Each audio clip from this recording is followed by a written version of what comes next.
आवाज हर में का भैजी में।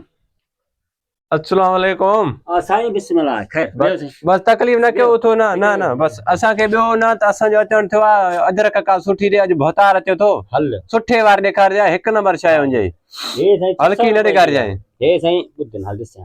हे साईं 600 रुपए जी आहे। कुंडा काथे अथसि हे अथसि हर शइ अथसि न हे न हां हे कम जी न आहे सुठे वारी ॾेखार सुठे वारी दुकानदार आहियां 12-13 सवारी त हुजे जानी भली मथे 12-13 सवारी न 5000 4000 3000 ताईं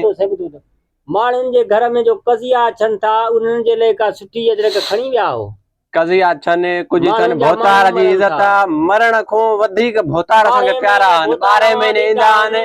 5 साल खां पोइ भौतार आहिनि तूं 1500 5 साल खां अचनि 10 साल खां पोइ अचनि असांजी अखियुनि ते असां 5000 जी अदरक उन्हनि खे वेंदासीं असांजा भले पंहिंजा अज़ीज़ मरी वञनि उन्हनि जे लाइ कफन बि न वेंदासीं न न उन्हनि जे लाइ न आहे असां पंहिंजे भौतारनि खे सुठी अदरक वेंदासीं 5000 वारी 4000 वारी न न न न न न हे न न हे गरीबन के हे कफन जे लाइ सही आहिनि बाक़ी असां जेके भौतारनि खे वेंदासीं उहे 5000 सुठी वारे वेंदासीं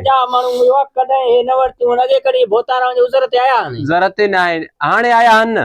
न हाणे त असां उन्हनि जी इज़त कयो न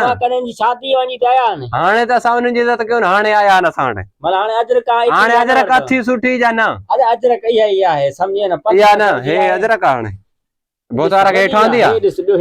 भौतार खे हेठि आंदी आहे न न न न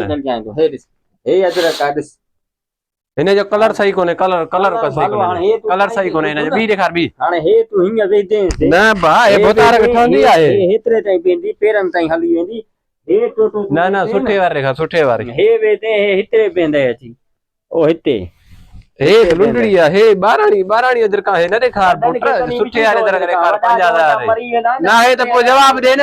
दुकान छो खोले बंदि कर छॾ दुकान अड़े मोह जो न भरे।